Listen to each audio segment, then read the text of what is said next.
Hello, this is Reverend Don Lewis coming to you from beautiful Florida.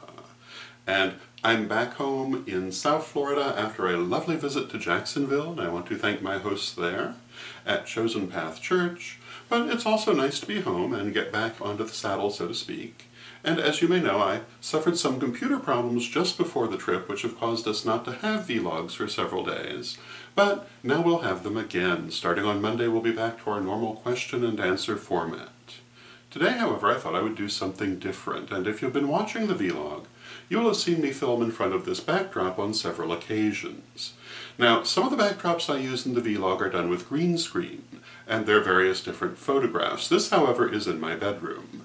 And as you can see, it is a wall hanging based on an ancient Egyptian artwork. And I first saw this particular wall hanging when it was commercially available back in, I'd say the late 80s, early 90s, but it was totally out of my reach at that time. Last year I happened to see this one in a thrift shop, and I thought I should definitely go ahead and get it, because when was I likely to ever see it again? So I did, and I got it with the intention of repainting it to make it a little bit more authentic. But the reason I got it is that it starts out being pretty authentic, all things considered. And this is a scene that you see in Egyptian tombs that's often described as hunting fowl in the marshes or in the papyrus thicket. And they all pretty much look alike, except they portray different people, but it's usually a man in a boat with his wife and one or more daughters, occasionally a son. Definitely not the entire family in most cases, however, and usually only the women. And it used to be thought that this was a representation of the deceased's desire to continue hunting in the afterlife. But today it's generally thought that this was a religious motif, and that while Egyptian ladies may very well have accompanied their husbands on hunting trips, they probably didn't do so dressed like this, in their finest court regalia. But the idea is that the fowl hunting in the marshes actually represents overcoming the forces of death and being reborn.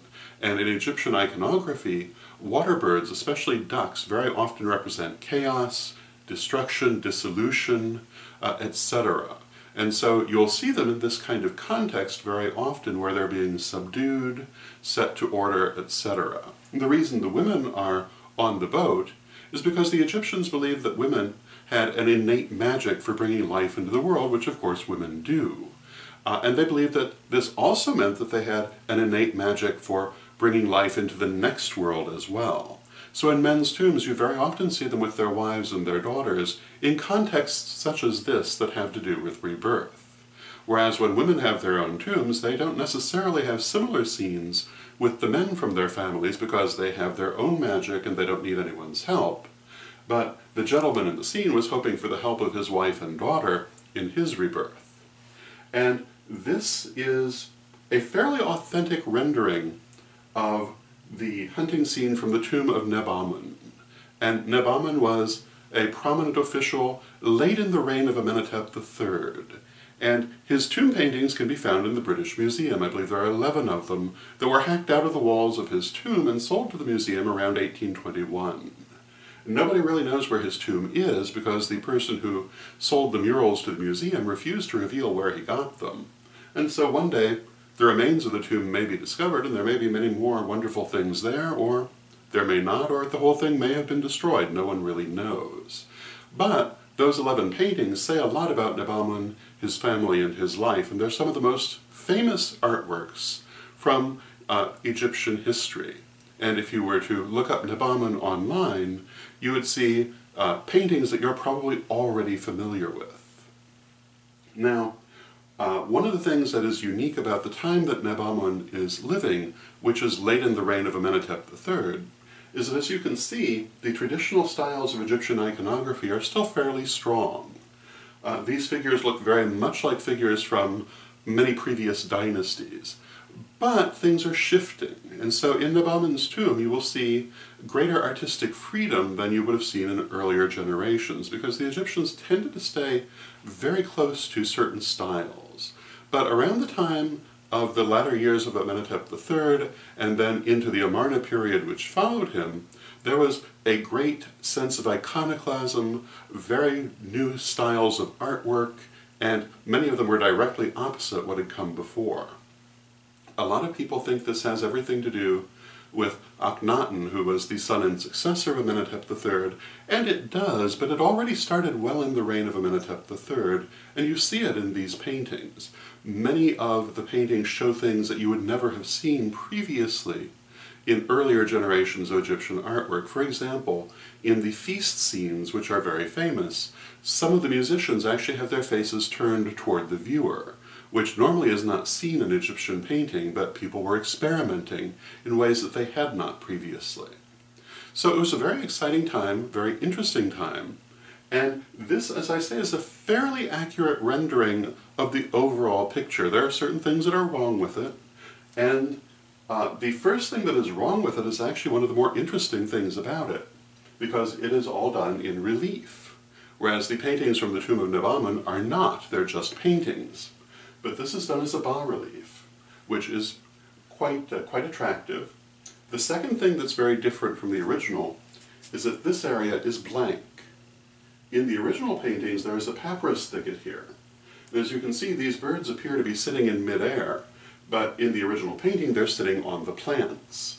You can see here the stems of some of the plants bent over, with the cat jumping among them and so forth. So what I'm going to do, the reason that I bought this wall hanging is I'm going to repaint it to make it more like that original, although I'm not trying to duplicate it.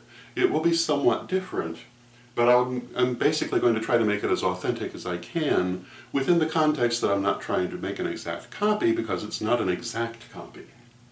So one of the first things I'll be doing is putting in the papyrus thicket.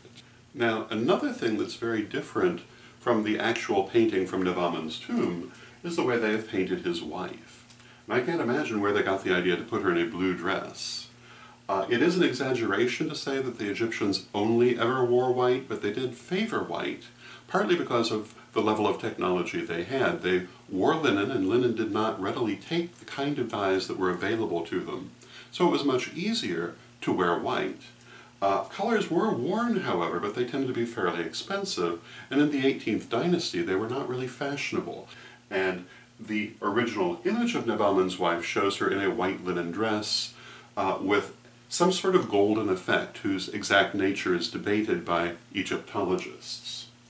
And that's more or less how I will repaint her. Nebamun's daughter, her hairstyle is a little bit different in the way they've painted it, although they sculpted it just fine.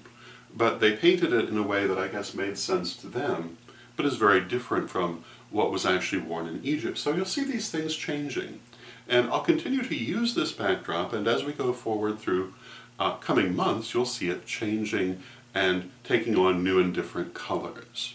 And I hope that you'll find that interesting as you see it, and this serves as an introduction to that process. I'm very fond of Egyptian artwork. I am very much enamored of Egyptian history. I would say it was my first love, and therefore I have a lot of Egyptian statuary, a lot of Egyptian pictures. Many of them are now at Sacred Sea Temple in Georgia, but that's where more people can see them. This piece, as I say, is in my bedroom, but you will be seeing it on future vlogs. And I do tend to enjoy when things that I have worked on can be seen. By the time it's finished, it will be mostly repainted. I am thinking that I will probably leave this kind of golden ground as the background, although in the original paintings from Nebamun's tomb, the background is white. But I kind of like that kind of golden sandstone-looking effect. So I think I will probably leave that. So as I say, it's not going to be an exact reproduction of the painting from Nebamun's tomb, because although it's very close, it's not an exact reproduction in itself, but it will be fairly accurate within the context of Egyptian artwork. So I hope you enjoy the process, and I hope you join me next week when we return to our question and answer format here on the vlog. Join me tonight on Pagans Tonight Radio for the Correllian Family Hour at 10 p.m. Eastern, 9 p.m. Central, and watch for the return of Elric the Apothecary here on Magic TV, which is coming soon and will be a monthly program that you will see a new episode of at the start of each month. So as you can see, I've been busy, and I hope that you enjoy the things that we're producing here at Magic TV and throughout our various media offerings, and until next time, may you blessed be. Pray for peace. Pray for love. Pray for stability. Pray for the nation where you live. Pray for the world. Reverend Don, super omnibus of incantations and invocations for all occasions. Marianne Kay and I created this massive compendium of magic and artwork for you to use in any way that you would like. There are literally hundreds of spells and hundreds of illustrations, which can be mixed and matched and used in many different ways. Check it out now at witchghoulstore.com.